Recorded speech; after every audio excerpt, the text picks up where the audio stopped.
Good day sa inyo. So ngayon magpapalit tayo ng CVT fluid ng Toyota Vios 2022 version.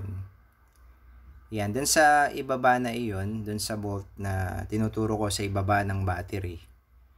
Diyan isasalin yung pinaka CVT fluid. So dun sa bolt na yan, dun sa pinakaibabaw, makikita ninyo kung anong klase ng fluid yung ilalagay.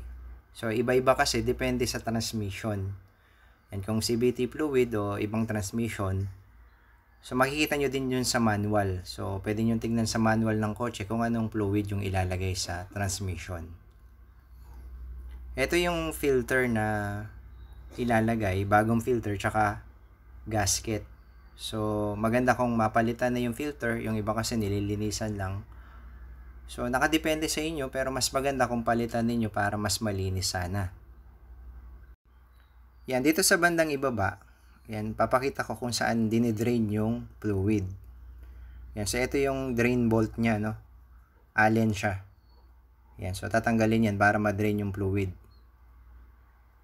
Yan, tapos ito yung mga number 10 na mga bolt. Ito yung tatanggalin natin para maibaba natin yung pan ng fluid. Yan, so mamaya papakita ko kung na meron pang isang tatanggalin dito sa drain bolt para lumabas yung fluid. Yan, so tatanggalin natin yung drain bolt, ano? Medyo masikip to pero naluwagan ko na siya ng allen. Kaya maganda yung allen yung medyo mahaba para mas madali nyo siyang matanggal.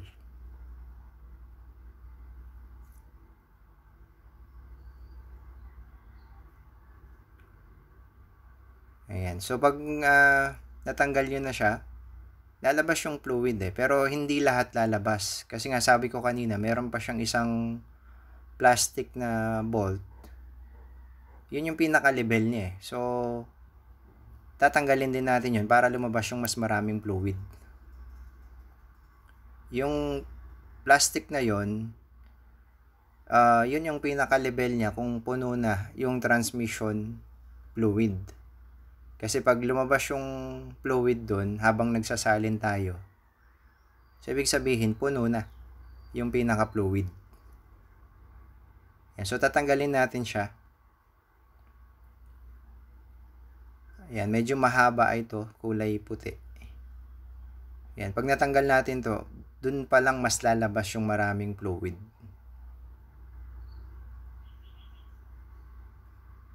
So maraming ikot yung gagawin nyo dito kasi mahaba nga siya.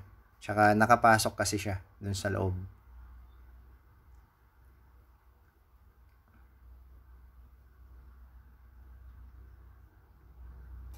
Yan, so pag natanggal na, tignan nyo mahaba, ano? Mas lalabas yung maraming fluid. Yan, kaya hindi lang yung fluid na lumabas kanina, yung pinaka-fluid niya. Kasi minsan nagtataka yung iba, kukunti lang yung fluid. Pero meron pa palang alisin para lumabas yung mas maraming fluid. Yan, so i-drain lang natin yan hanggang sa wala nang tumutulo.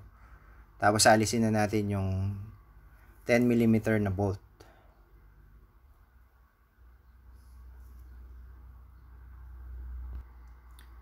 Yan, so kapag wala nang tumutulo, pwede na nating alisin yung fluid pan. Yan, so kuha tayo ng 10mm na socket. Yan, so alisin natin isa-isa lahat ng bolt ng pan. Yan, pag naalisan natin yan, pwede na nating ibaba yung pinaka-pan. Pero ingat lang kasi pag natanggalan natin to, marami pa rin fluid yung nasa loob.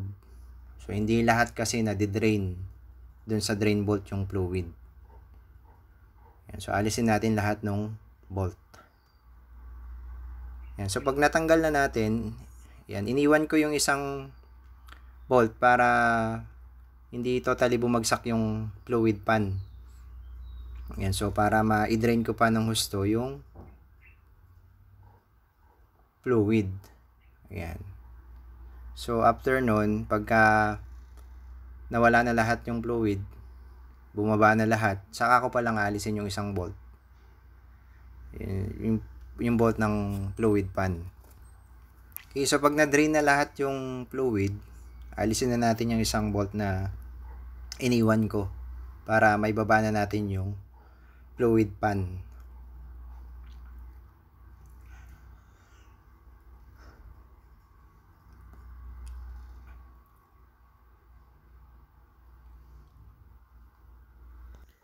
Yan, so meron pang natira. So itinaob ko na lang siya.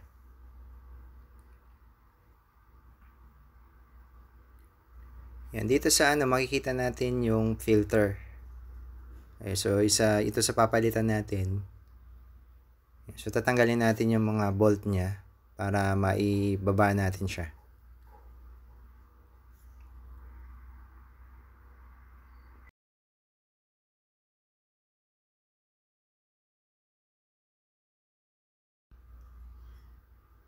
Yan, so tanggalin natin yung bolt. Number 10 din to. Tatlo yung bolt niya. Alisin natin siya para matanggal natin yung pinaka filter.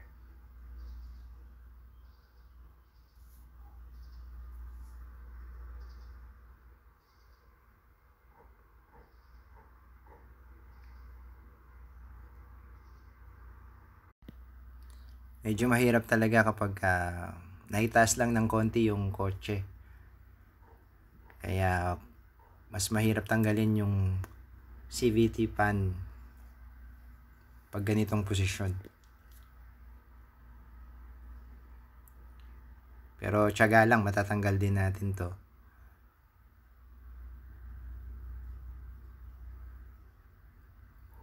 So pag natanggal na yung tatlong bolt, hilahin natin ng diretso lang pababa, itong pinaka filter.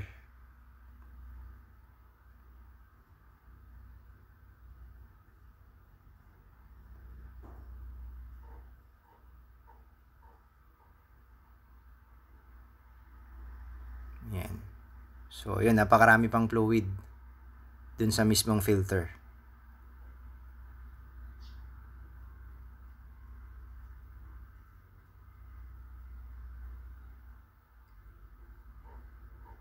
Yan. So natanggal na natin yung pinaka filter ng transmission.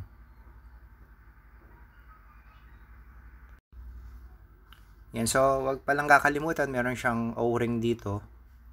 Papalitan din natin ito. Kasama dun sa filter na bago yung O-ring na to. So kailangan din natin palitan. Baka makalimutan natin siya.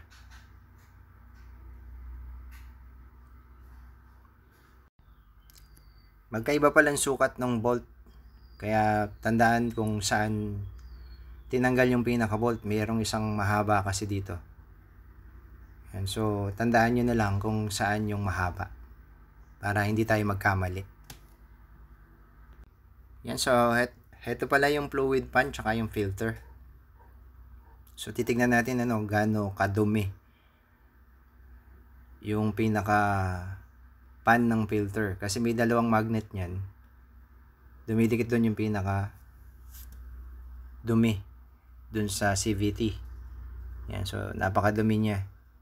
So nasa 50,000 km pa lang yung tinakbo ng BIOS. Yan, so lilinisin natin yan. Tatanggalin natin yung dalawang magnet. Tapos lilinisin natin yung pinaka-pan. Yan, ito yung dalawang magnet. So lilinisin natin yan. Tapos ibabalik din natin doon sa lugar nila.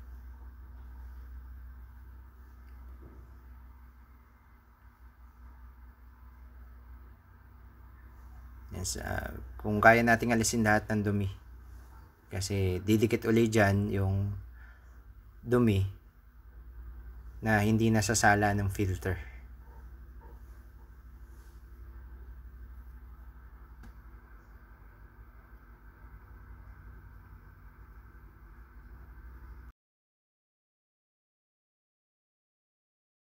Yan, so ito yung fluid pan. Nalinisan na natin siya. Yan, so ang ginagamit ng iba, brake cleaner. Pwede rin natin sabunin basta patuyin natin ng maayos. Ito yung dalawang magnet. So meron siyang lugar kung saan ilalagay yung may mga guhit na yan. So dyan natin ilalagay yung dalawang magnet.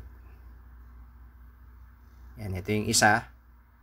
Tapos yung pangalawa. Yan, halos magkatabi lang sila. So malaking naitutulong nito. Kasi talagang nailalagay dito yung mga dumidikit dito, yung mga dumi na hindi nasasala nung filter. Kaya maganda malinisan, maibalik natin sa dating lugar. Yan. Tapos i-align natin yung gasket ng fluid pan, yung bagong gasket. Yan. So i-align natin sa mga butas para pag inilagay natin siya, hindi tayo mahirapan. Yan. Medyo gumagalaw kasi siya eh. So ako hindi na ako naglagay ng iba pang gasket, yung gasket maker, yung Beta Gray.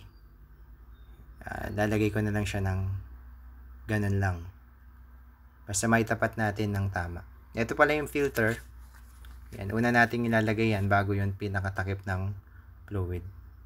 Yan, ito yung sinasabi ko kanina, yung oil ring. Yung oil seal na bilog. So, bago din yan. So, siguraduhin natin na nandyan yan bago natin ilagay yung pinaka filter. Yan, dun sa baba, lalagay na natin yung pinaka-filter. So, yung pinaka-O-ring niya, pwede nating lagyan ng fluid, pahira ng fluid para mas madali siyang ipasok. Yan, ito yung mahaba. Yan. So, ilalagay natin yung isang mahaba na bolt. Yan. Kaya sabi ko kanina, tandaan kung saan yung bolt na yon para hindi tayo magkamali.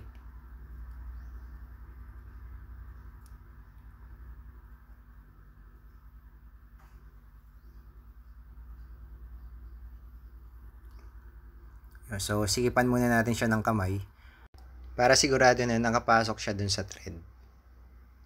Yun, so tatlong bolt ito na ilalagay natin para ma-secure yung pinaka-filter. Yan, so pag nalagay na natin siya, ilalagay na natin yung pinaka-cover ng CVT transmission, yung fluid pan. Yun, so ilalagay natin lahat ng number 10 na bolt. Ayan, so siguraduhin natin na tama yung pagkakalagay ng gasket. Yan, ito yung pinaka level ng fluid. So ilalagay natin siya. Tapos wag muna nating ilalagay yung pinaka bolt kasi titingnan natin dito kung lalabas yung fluid habang nagsasalin tayo. So pag nagsasalin kasi tayo, ito yung indikasyon pag lumabas na yung fluid na puno na yung CVT pan. O tama na yung level ng fluid. Yan, so sikipan lang natin siya hanggang dun sa dulo. Yan, so ito yung pinaka-level, no? Level ng fluid. Yan, so tatanggalin natin yung bolt, yung sinabi ko kanina. Andun natin isasalin yung fluid. Yan, pwede nyo tanggalin yung air filter o kaya yung battery para mas maluwag. Yan. Ito yung bolt nyo, yung sinasabi ko kanina, makikita nyo dito kung anong klase ng fluid. So nakita natin FE yung nakalagay. Yan. So pag bibili kayo, FE din. CVT fluid na FE. Yan. So isasalin nyo lang siya. So hindi ko na na-video kung paano isinalin. Basta gumamit lang kayo ng imbudo, tapos lagyan nyo ng hose. Yung clear na hose. Yan. Pagka nagsasalin kayo, titingnan nyo dito sa ilalim. Dapat wala muna tong bolt na to. Pag may tumulo na, ibig sabihin nasa tamang level na yung transmission fluid. Kaya wag mo munang ilalagay ito, yung pinaka bolt na to, kasi tutulo nga yung fluid para malaman kung puno na.